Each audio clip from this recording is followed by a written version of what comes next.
I recently read a story. In fact, it's a real life incident. This happened with a customer of General Motors. This customer had written a complaint to their customer care division, and this was his second complaint. And he wrote that I don't blame all of you for not attending to my first complaint because I completely understand that my complaint is very silly in nature. But I am forced to write because I need a solution of this problem of mine from all of you.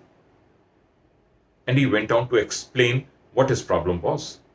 He said that his family had a unique tradition of having ice cream every day as a dessert after dinner.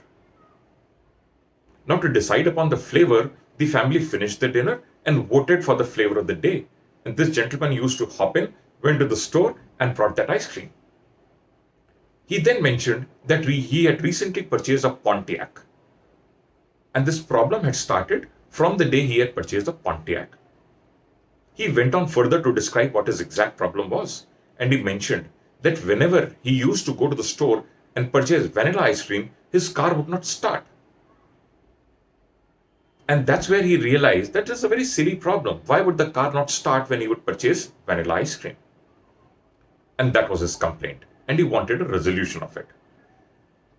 The complaint finally went to the president of General Motors.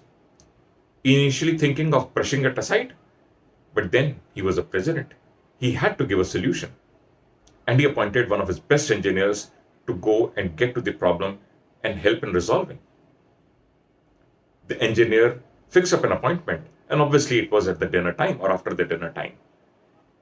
The engineer was very pleasantly surprised to see a very well educated, a very fine gentleman opening up the door for him. Without wasting much time, both of them hopped into the car and went to the store. Yes, it was vanilla. Once the person came back with the vanilla, the car would not start. Anyway, the engineer thought that the complaint is genuine. And he then fixed up 3 further appointments with the same person.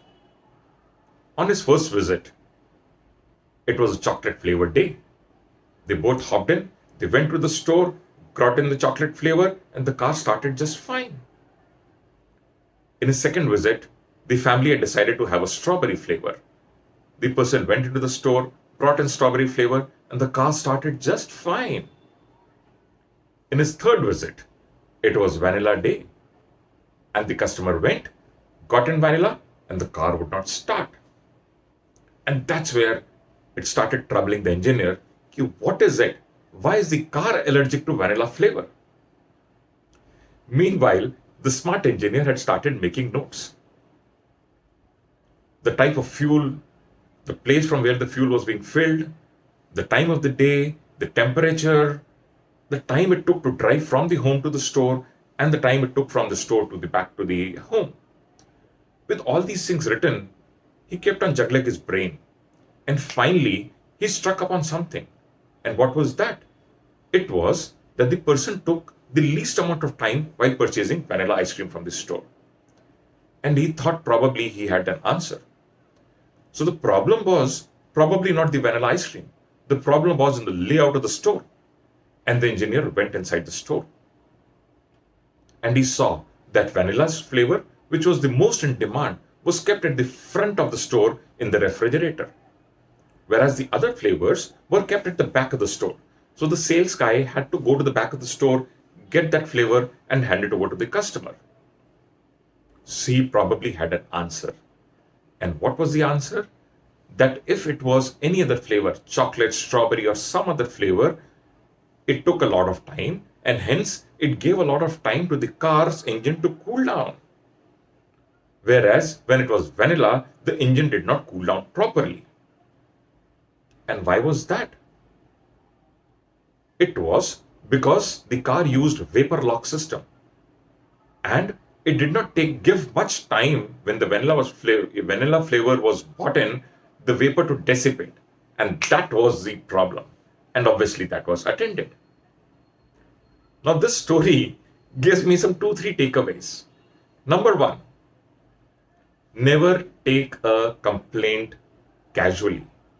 Complaint is a complaint and it has to be addressed in a very satisfactory manner.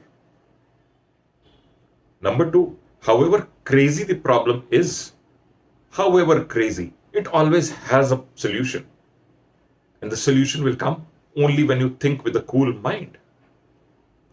Number three, if you are solving a problem of a customer, you are having a customer for a lifetime. These are my three takeaways from this story. What are your takeaways? If you've loved this story, please do hit the like and subscribe button for hearing such wonderful and interesting stories in the future too. Thank you.